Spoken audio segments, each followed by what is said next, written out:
Começa essa edição mostrando imagens tristes que chegaram pra gente hoje cedo, de manchas de óleo enormes na Praia do Forte, lá na Bahia. Vamos ver aqui no nosso painel, cadê as imagens? A gente vai ter? Não tem as imagens agora, a gente vai tentar rodar essas imagens. Estão rodando aí, ó. Praia do Forte, na Bahia, 80 quilômetros lá de Salvador. Amanhã é feriado, né? Muita gente vai para as praias. A gente recebeu essas imagens de um telespectador e o Projeto Tamar, que cuida das tartarugas marinhas, confirmou que essas imagens, que a praia estava cheia de óleo hoje cedo. Na maré baixa, as piscinas naturais viraram piscinas de óleo, como vocês podem ver. O Mauro Anchieta tem outras informações. Mauro, o que mais a gente sabe sobre essa mancha de óleo na Praia do Forte? Boa tarde. Boa tarde, Maju. Boa tarde a todos. Pois é, essas manchas de óleo na Praia do Forte ficaram bem visíveis por volta das 9 da manhã, quando a maré estava baixa por lá. Um telespectador nos enviou esses vídeos mostrando a quantidade de óleo que deu para encher tambores de lixo e sacos também. As pessoas começaram a tirar o óleo da areia com as próprias mãos lá, numa tentativa de despoluir a praia. Lembrando, Maju, que a Praia do Forte é uma das preferidas dos turistas aqui no estado. Pois é, Mauro, amanhã é feriadão, né? Imagem triste. Agora, apareceram manchas também, menores, em Salvador. Conta pra gente.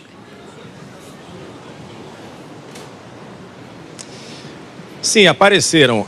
Hoje cedo, pequenas manchas de óleo foram encontradas aqui na praia do Jardim dos Namorados, onde nós estamos. A Prefeitura de Salvador montou uma força-tarefa com 80 homens para limpar as praias 24 horas por dia. Agora há pouco, o município atualizou o número de praias atingidas pelo óleo até agora na capital. São 6 até o momento.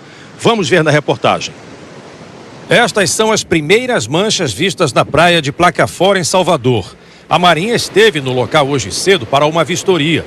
Especialistas do Instituto de Biologia da Universidade Federal da Bahia colheram amostras do óleo para análise. Se realmente for como nós detectamos aqui essa evidência, a extensão é de mais de 200 quilômetros de litoral sendo afetado por esse óleo. Placafora é uma praia urbana, vizinha da famosa praia de Itapuã, lá naquela ponta, que já foi tema de canções da música popular brasileira.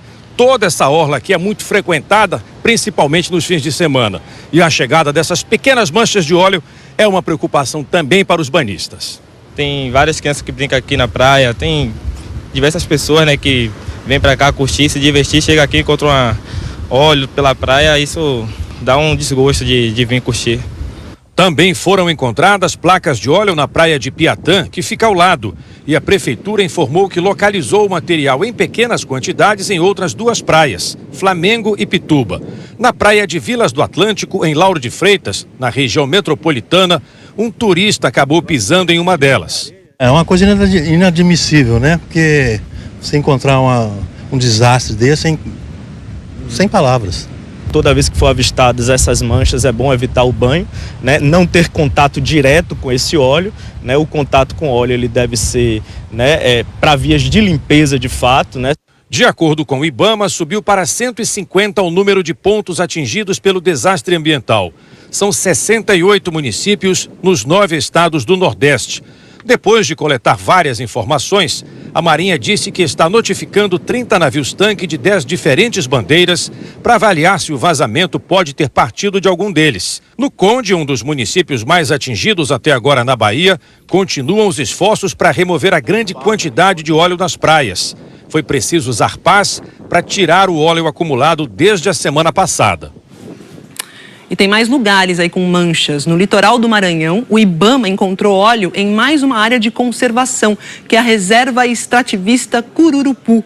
A área é formada por 15 ilhas. A poluição pode afetar a vida de animais como o peixe-boi, que já está na lista de espécies ameaçadas de extinção. Com isso, gente, chega a 12 o número de unidades federais de conservação atingidas pelas manchas. E a gente já falou aqui, né, que a mancha chegou também à foz do Rio São Francisco, por isso que tem uma reunião na Agência Nacional de Águas com outras entidades lá em Brasília para verificar os impactos da chegada das manchas à foz do São Francisco. Vou falar agora com o Victor Boiandian, que está lá em Brasília. Vitor, reunião extraordinária, não estava na agenda não. Quem mais participa dessa reunião hoje? Boa tarde. Oi, Maju, boa tarde a quem nos acompanha. Pois é, reunião extraordinária. A reunião regular dessa sala de acompanhamento do sistema hídrico do São Francisco foi na segunda-feira, mas por conta do avanço desses registros de óleo já na foz do Rio São Francisco, a Agência Nacional de Águas marcou ainda ontem essa reunião, convocando aí representantes de mais de 30 instituições, que vão desde o governo federal, como representantes do Ministério do Meio Ambiente, do Ministério do Ministério de Minas e Energia, também do IBAMA, o Operador Nacional do Sistema Elétrico, também de empresas que cuidam da energia do São Francisco e também de governos estaduais, principalmente o governo de Alagoas e de Sergipe, que são divididos justamente pela foz do Rio São Francisco. A reunião marcada para daqui a pouquinho, às 14h, Maju. Agora, Vitor, tá tudo muito bom, muito bem, muita gente reunida aí, mas que ações concretas é o que a gente quer saber, pode sair dessa reunião? Olha, Maju, a principal medida que pode ser tomada, segundo a Agência Nacional de Águas, é justamente aumentar o fluxo que sai dos reservatórios das principais hidrelétricas ao longo do Rio São Francisco, justamente para aumentar a vazão que deságua na foz do Rio São Francisco. Segundo a Agência Nacional de Águas, o efeito disso leva um dia para ser sentido já na foz do São Francisco e pode ajudar a empurrar o óleo para longe do rio, ainda que temporariamente. Maju. Obrigada, Vitor. A gente falou sobre tragédia ambiental, agora a gente fala de tragédia humana. A morte de um adolescente durante uma operação policial revoltou os moradores de uma favela da zona norte do Rio. A família do Kelvin Gomes disse que ele estava numa barbearia quando foi baleado. Ele morreu 2 semanas antes de completar 18 anos de idade. Outros 3 rapazes também ficaram feridos. A PM disse que checava uma denúncia sobre traficantes rivais na favela e que houve confronto. A Polícia Civil está apurando o caso. Ezequiel Corrêa Cavalcante passou a manhã no Instituto Médico Legal. Ele não se conforma com a perda do filho, Kelvin, de 17 anos. Falaram que foi bala perdida, não foi porque meu filho tomou, segundo as pessoas estão falando, 6 tiros. Então, foi uma execução. Kelvin Gomes Cavalcante foi morto a tiros ontem à noite na favela Para Pedro, durante uma operação policial. Ele estava dentro de uma barbearia. À noite, moradores da comunidade fecharam uma das principais ruas da zona norte do Rio para protestar contra a morte do rapaz. Lucas Souza, que aguardava para ser atendido na barbearia, ficou ferido. Levou um tiro no braço e outro no peito. Os médicos dizem que o quadro de saúde dele é considerado estável. A médica disse que a bala entrou e saiu. E essa foi a sorte dele. A gente assim se vê sitiado, a gente não sabe se sai, se volta. A realidade é essa. Saiu para cortar o cabelo. Como é que pode? É uma pessoa que sai para um salão para cortar um cabelo e de repente ser alvejado por 2 tiros. E nós estamos cansados disso já. Não aguentamos mais. Está aqui a camisa do meu sobrinho. O enterro de Kelvin Gomes está marcado para hoje à tarde no cemitério de Irajá, no subúrbio do Rio. O caso já está sendo investigado pela Polícia Civil. O irmão de Kelvin disse por telefone que a polícia chegou atirando. Entraram atirando e mataram meu irmão. Uma pessoa cheia de vida e que perdeu a vida dele aí a troco de nada por pessoas que acham que pode chegar se matando. O porta-voz da PM do Rio tem outra versão. Diz que não havia policiais militares na barbearia. Há relatos de testemunhas, e isso já consta no inquérito que já iniciou na Polícia Civil, de que eles foram feridos por marginais da lei. Homens que estavam em moto, de bermuda, camisa preta, que passaram atirando. Mas isso tudo vai ser alvo da investigação. Eu não posso condenar, ou seja, julgar a polícia e também não posso descartar a possibilidade, tá entendendo? Então esse é meu depoimento de um pai, entendeu? Que tá sofrendo muito porque meu filho ia fazer 18 anos agora, no dia 26 de outubro, e aconteceu esse fato. Olha, além do Lucas de Souza, estão internados outros 2 rapazes que foram atingidos na barbearia. O Júlio César da Silva Lemos, que foi ferido na perna, e o Rodrigo da Silva Lemos, com um ferimento no joelho. A PM do Rio diz que em outro ponto da favela, que chama Para Pedro, traficantes atiraram contra os policiais militares que revidaram. Um suspeito, identificado como Paulo Vitor Matos Aguiar, ficou ferido e com ele os policiais apreenderam um fuzil e uma granada. Falamos agora sobre a operação da Polícia Federal para combater lavagem de dinheiro em duas capitais, em Maceió e em Curitiba. Suspeita é a seguinte, é que o senador Fernando Collor de Mello, do PROS, tenha enviado laranjas para participar de leilões de imóveis. As investigações apontam que o verdadeiro beneficiário, na verdade, seria o senador. Logo cedo, os policiais em carros não identificados estiveram na sede de uma empresa de engenharia em Maceió. Os agentes precisaram arrombar a porta para entrar. Eles apreenderam computadores e documentos. 70 policiais cumpriram 16 mandados de busca e apreensão em Alagoas e no Paraná. Os agentes também foram neste bairro nobre em Curitiba. A TV Globo apurou que o alvo é um empresário que é irmão de um assessor do senador Fernando Collor de Mello, do PROS, e que não teve o nome divulgado. A operação batizada de Arremate foi autorizada pelo ministro Edson Fachin do Supremo Tribunal Federal, porque Collor tem foro privilegiado. A polícia suspeita que o senador tenha comprado imóveis em leilões usando laranjas e com isso teria aumentado seu patrimônio sem deixar registros. O esquema teria acontecido em 2010, 2011, 2012 e 2016. Os imóveis que estão na mira da justiça foram avaliados em 6 milhões de reais. Os valores não foram corrigidos. No fim deste inquérito, os investigados podem responder por lavagem de dinheiro, peculato, falsificações, organização criminosa, corrupção ativa e passiva. Pela Lava Jato, o senador é investigado em 3 inquéritos e é réu numa ação penal envolvendo desvio de dinheiro da BR Distribuidora. O senador Fernando Collor se manifestou numa rede social. Na nota, Collor se disse indignado com a tentativa de envolver o nome dele num assunto de que não tem nenhum conhecimento ou participação. O senador disse ainda que está com a consciência tranquila, que vai ser provada a inocência dele. A empresa Plataforma Engenharia, onde a Polícia Federal cumpriu o mandado de busca e apreensão em Maceió, afirmou em nota que não possui qualquer vínculo com o senador Fernando Collor. A decisão dos Estados Unidos de não indicar o Brasil agora para a OCDE é o assunto da Andréia Sadi, que está aqui no estúdio com a gente. E aí, Maju? Sadi, antes da gente falar como isso vai afetar e pode afetar o Eduardo Bolsonaro, vamos explicar o que é a OCDE, é um clube dos ricos, né, dos países ricos. O Clube dos Ricos é uma demanda do presidente Bolsonaro. Na verdade, é uma das pautas que o presidente disse que ele sempre gosta de tratar com o governo americano. E o Eduardo Bolsonaro, ele sempre se coloca como o principal interlocutor brasileiro junto à Casa Branca para conseguir, por exemplo, melhorar a relação comercial do Brasil com os Estados Unidos. Então, o que o Brasil gostaria, Maju? De entrar nesse clube dos ricos. Clube seleto. Isso, mas vai ficar na fila de espera. O que algumas fontes do governo dizem é que o governo já estava esperando esse adiamento. Mas, de fato, alguns parlamentares com quem eu conversei de ontem para hoje me dizem que eles não deixam de ficar desanimados com essa decisão, com essa repercussão envolvendo esse possível adiamento aí da entrada do Brasil no Clube dos Ricos. Foi uma espécie de balde de água fria, né? Foi. E como esse balde de água fria também pode aí influenciar na questão do Eduardo Bolsonaro para a vaga de embaixador lá em Washington.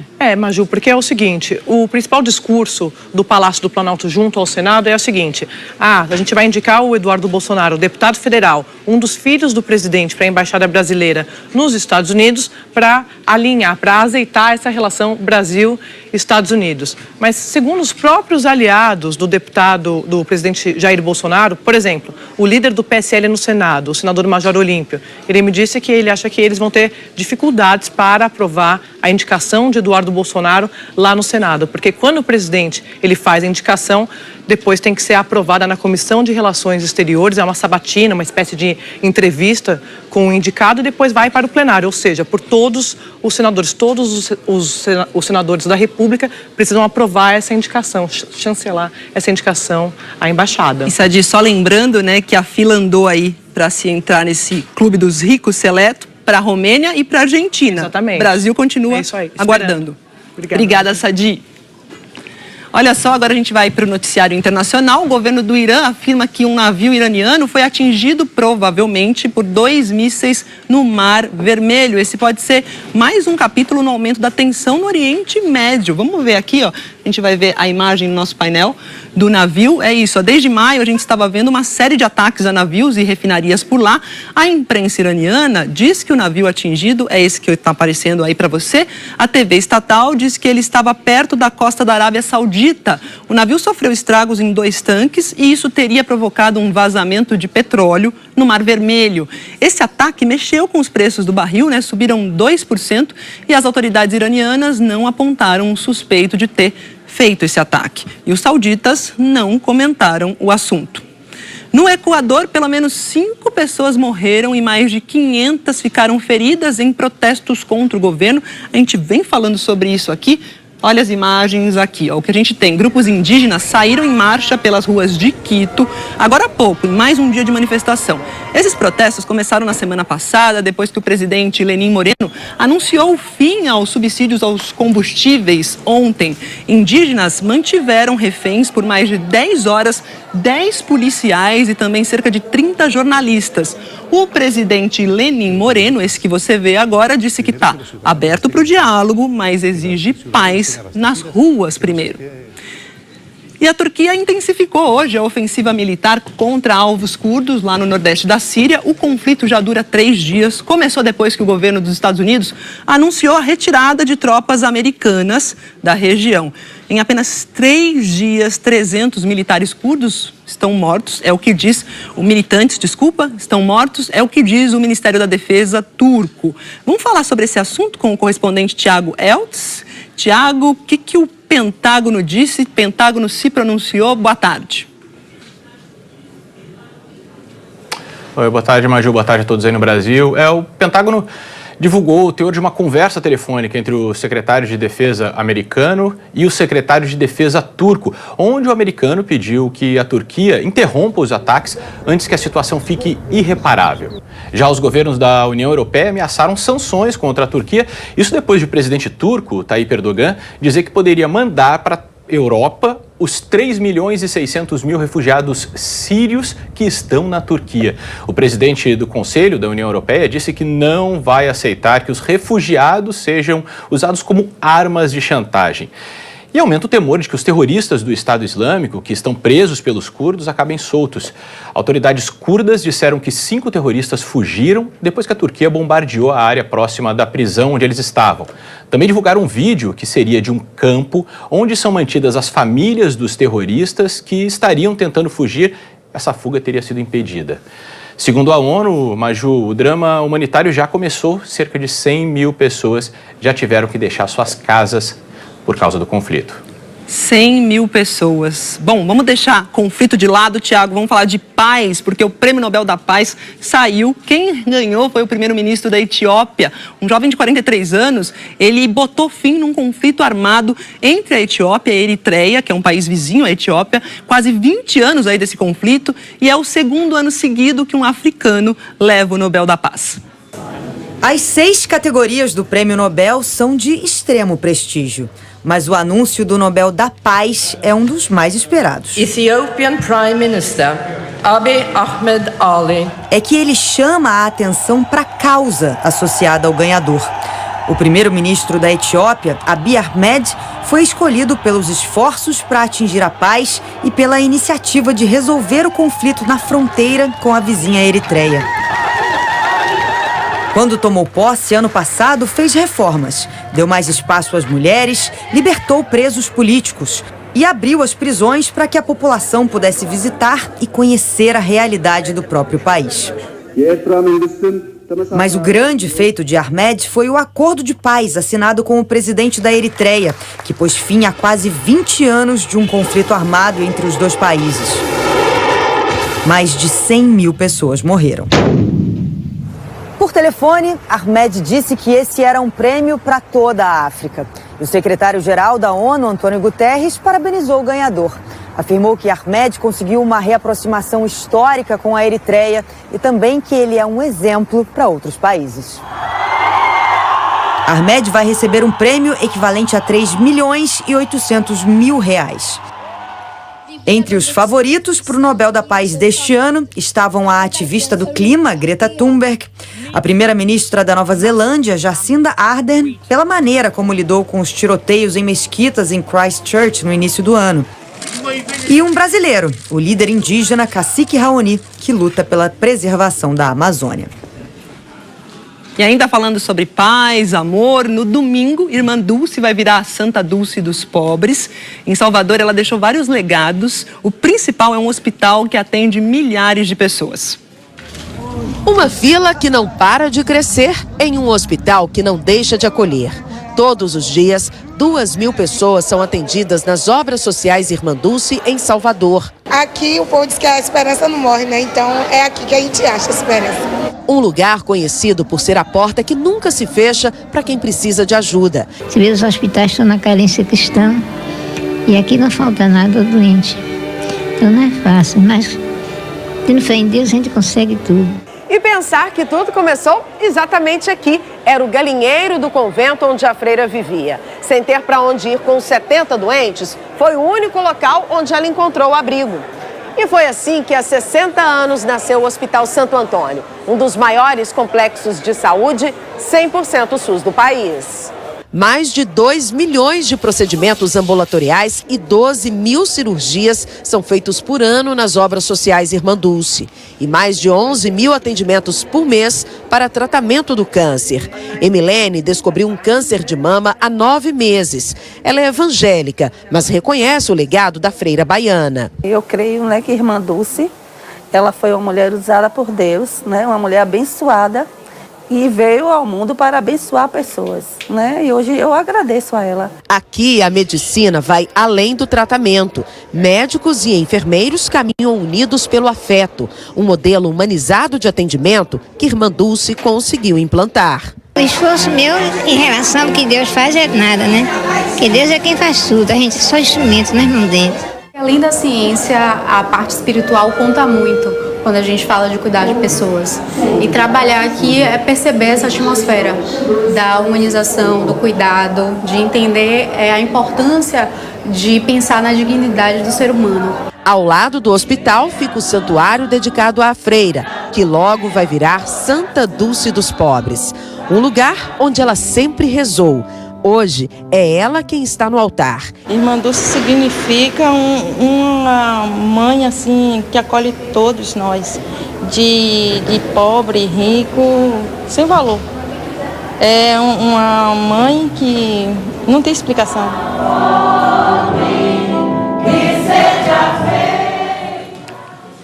A canonização da Irmã Dulce é um dos temas do podcast O Assunto desta semana. Renata Lopretti conversou com o Graciliano Rocha, que é o autor da biografia da Irmã Dulce. Eu ouvi esse podcast, tá demais, gente. O Graciliano conta, por exemplo, que com aquela vozinha, né, que parecia um sopro, a Irmã Dulce não tinha medo de assumir riscos, não, se ela achasse que valia a pena, viu? Ele conta ainda que ela tinha uma capacidade enorme de planejamento e uma disciplina gigante, era uma freira empreendedora. A Renata também conversou com o repórter da TV Globo, Zé Raimundo, que conheceu a Irmã Dulce pessoalmente e ele conta um pouco sobre a convivência com ela. Para ouvir o podcast é só clicar em g1.com.br/podcasts. E amanhã é dia de Como Será. A Sandra Nemberg é quem vai contar quais são os destaques pra gente. Oi, nesse sábado, como você pode ver, o nosso Como Será vai ser super especial. É Dia das Crianças. O repórter Paulo Mário vai mostrar como os pais podem respeitar a essência dos filhos sem deixar de estabelecer limites. Numa era em que os jogos eletrônicos são tão sedutores, Alexandre Henderson juntou duas famílias para brincar ao ar livre e com brinquedos tradicionais. Será que vai dar certo?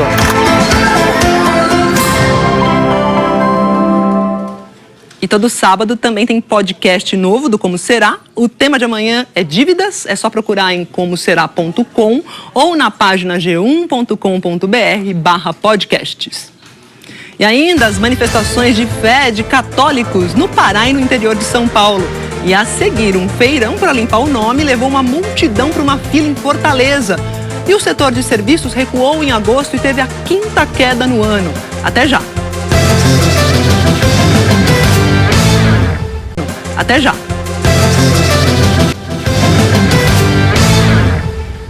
E tem tanta gente endividada no país, o índice de inadimplência no país é o maior dos últimos 6 anos. Uma imagem que traduz essa situação vem lá de Fortaleza. Por lá teve um mutirão de renegociação de dívidas durante toda a semana. Vamos ver aqui, ó, a imagem.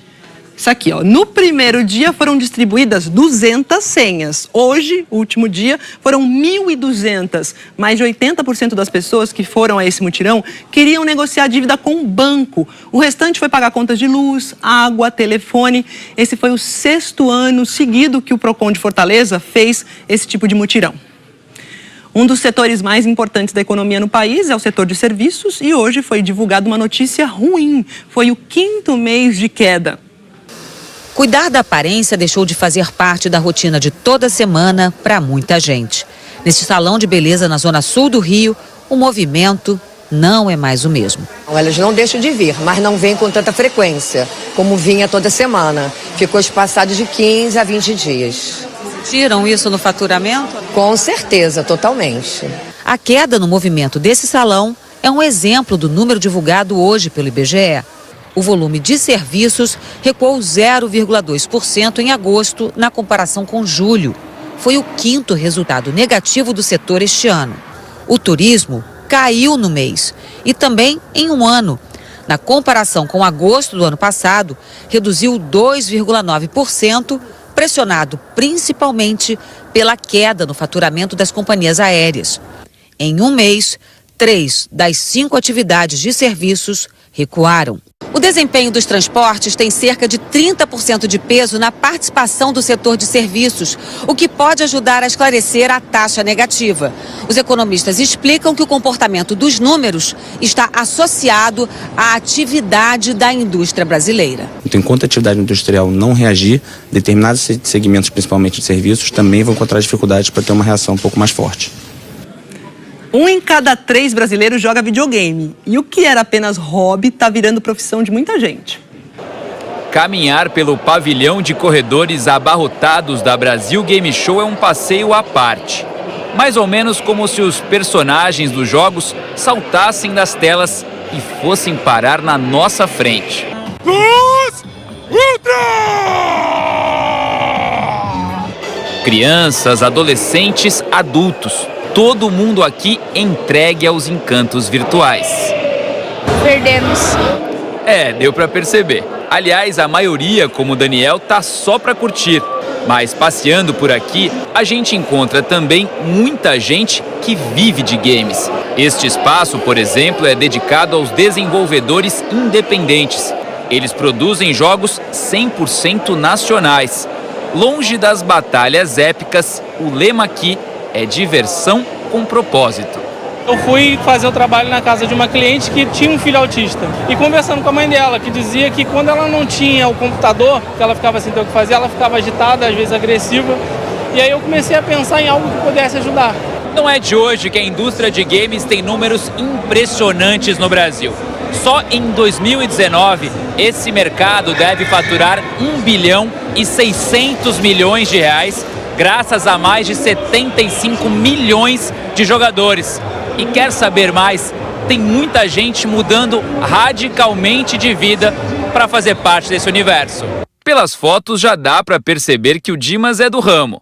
Só que durante muito tempo os games foram apenas um hobby.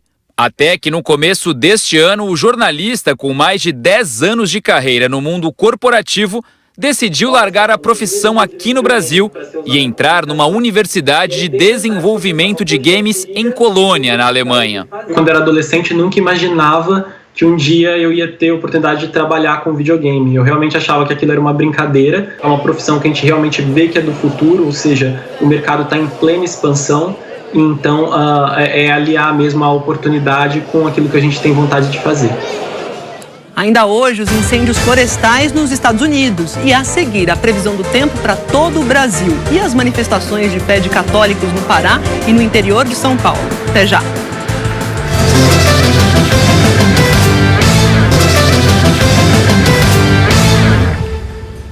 Hora de falar do Círio de Nazaré. Hoje é a primeira procissão do Círio. A primeira é mais longa, são 50 quilômetros. Eu vou conversar lá com o Fabiano Vilela. É isso mesmo, são 12 procissões. Essa mais comprida. Quanto tempo dura, Fabiano? Boa tarde.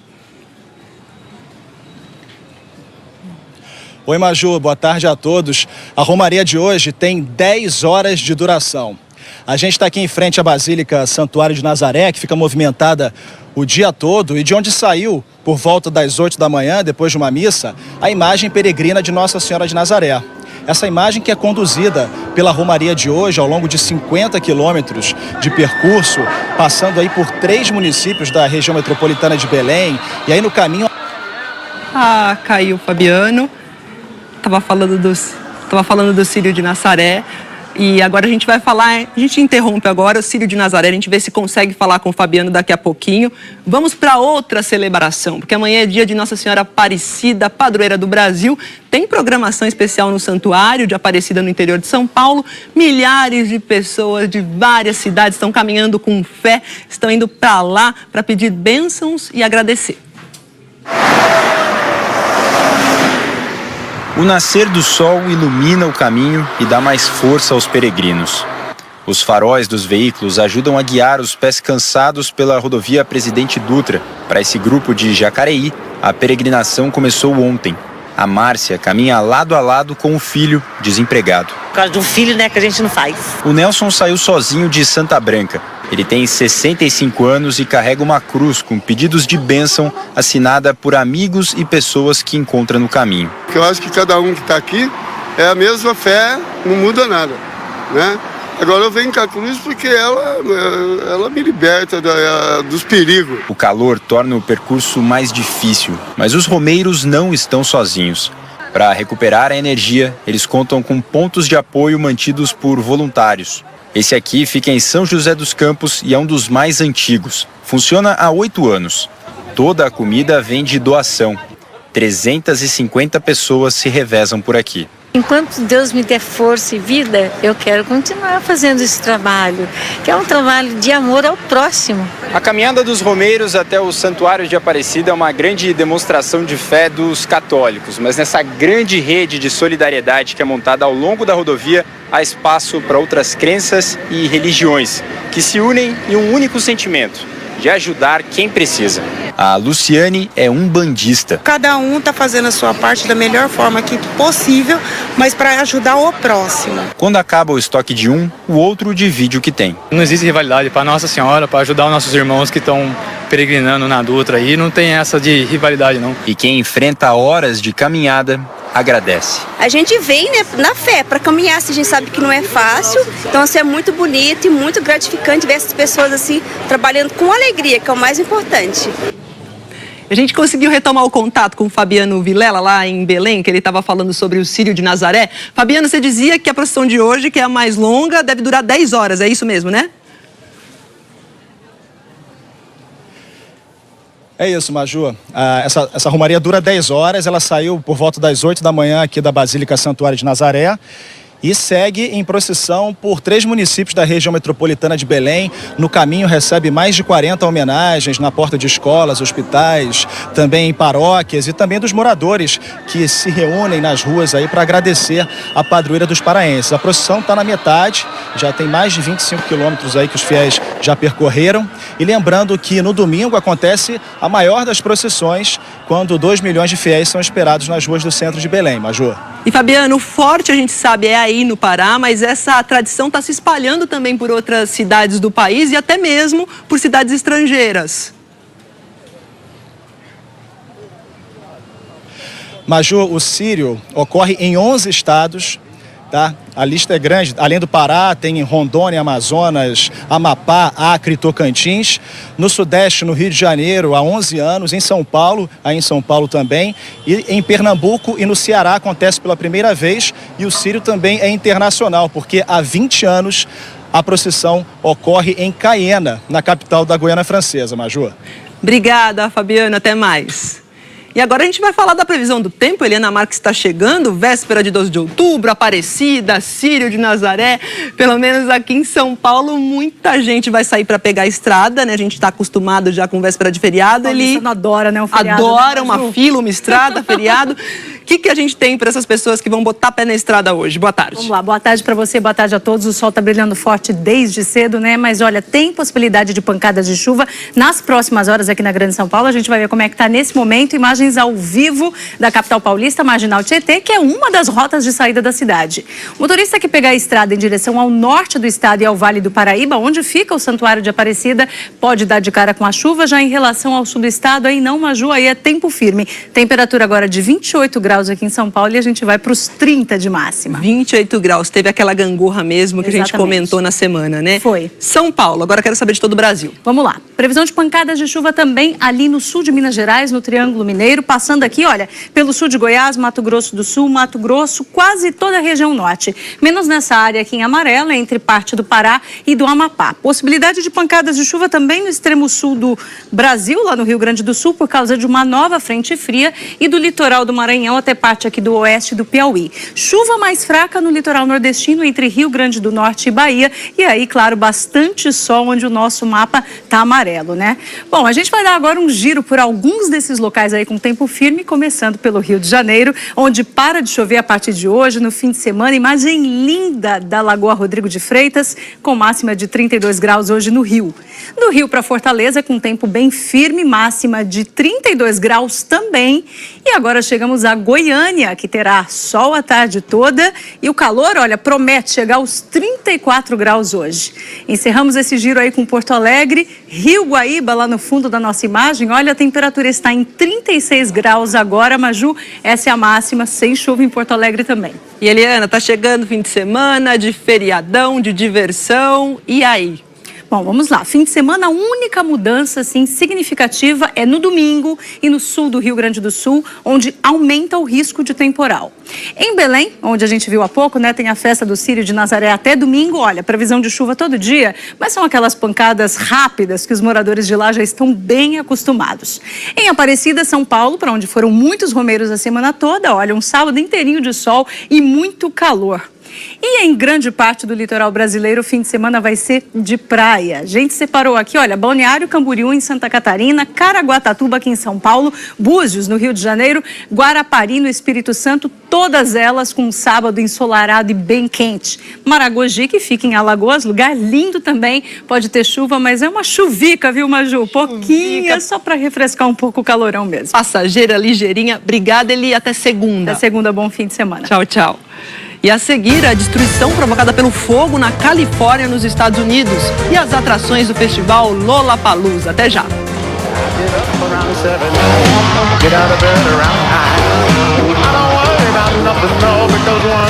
Mas muito mesmo, lá na Califórnia, nos Estados Unidos, isso é um problema, porque essa ventania toda aí está alimentando os incêndios. O helicóptero que ajuda no combate ao fogo até parece de brinquedo, ó, veja só, perto desse incêndio florestal. Os bombeiros estão trabalhando desde ontem, viraram à noite para tentar controlar o incêndio, mas ainda tem muito fogo nas florestas. Em Los Angeles, os moradores tiveram que sair de casa, as autoridades esvaziaram 1.900 casas. Até agora, nenhuma vítima foi confirmada. Felizmente, esse grande incêndio começou em um caminhão que transportava lixo e se espalhou pela vegetação seca.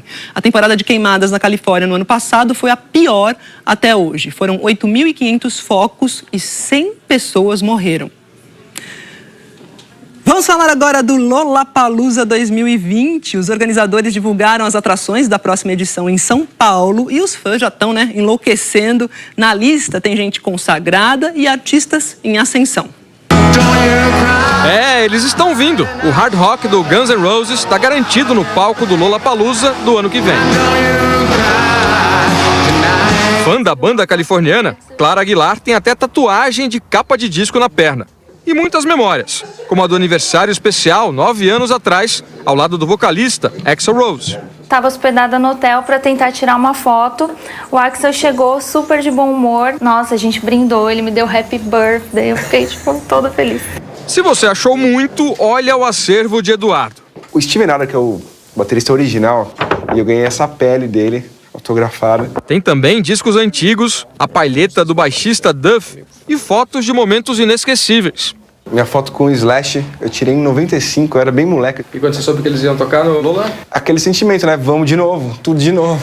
Com a definição dos artistas, a contagem regressiva começou. De 3 a 5 de abril, o Lollapalooza 2020 vai ter 76 atrações, com muita expectativa dos fãs e também de quem vai subir ao palco. É que, ao contrário do Guns N' Roses, a maioria vai tocar no Brasil pela primeira vez. O rapper Travis Scott é um dos nomes internacionais. Gwen Stefani vai apresentar seu pop, agora em carreira solo. O Lollapalooza vai ter ainda os sucessos do nova-iorquino The Strokes, do DJ holandês Martin Garrix, da performática Lana Del Rey. Marcelo, Marcos e Natália são fãs dela. Todas as músicas delas, principalmente as músicas recentes, ela tem uma produção muito interessante, sabe? Então, assim, eu sou fã além de outros motivos, principalmente porque a música é de qualidade. Entre as atrações nacionais, Pablo Vittar. Seu amor me pegou. Emicida. Figurinha premiada, brilho no escuro, desde a quebrada. E a estreante no festival, Clarice Falcão. Ou seja, já estou com frio na barriga desde já. Vai ser muito legal. Cabeça, cala minha cabeça. A lista completa das atrações do Lollapalooza 2020 está na página do Jornal Hoje, na internet. O Globo Repórter de hoje vai contar a história de Fernanda Montenegro, a única atriz brasileira indicada ao Oscar. Gravando. A dona do pedaço. O trabalho incansável diante das câmeras. Das cenas mais comoventes às mais cômicas. Uma artista em busca da perfeição. A infância modesta no subúrbio do Rio. E o duro começo da carreira, nos palcos e nas telas. Fernanda volta ao Teatro Municipal do Rio, que o avô ajudou a construir. E conta ao repórter Ednei Silvestre todos os seus segredos. Até como criou o nome que entraria para a história da dramaturgia brasileira. Ninguém se chama Fernanda Montenegro. Hoje no Globo Repórter. É claro que a gente se vê, não é? Até lá. E no Nordeste, o Globo Repórter vai contar a história da irmã Dulce, que vai ser canonizada no domingo. É isso, o Jornal Hoje termina por aqui. Você acompanha outras notícias no Jornal Nacional. Boa tarde, bom fim de semana. Fique agora com o pessoal do Se Joga. Oi, galera. Oi, Maju. Oi, Maju. Boa tarde pra você. Boa tarde, Maju. Amanhã é dia das crianças, hein? Do que você mais sente saudade, o que mais sente falta da sua infância? Gente, de ficar assistindo Sessão da Tarde sem ter que pensar em nada. Era o que eu adorava fazer. Adoro, minha querida. Bom. Um beijo, tá? Beijo, Maju. Bom final de semana.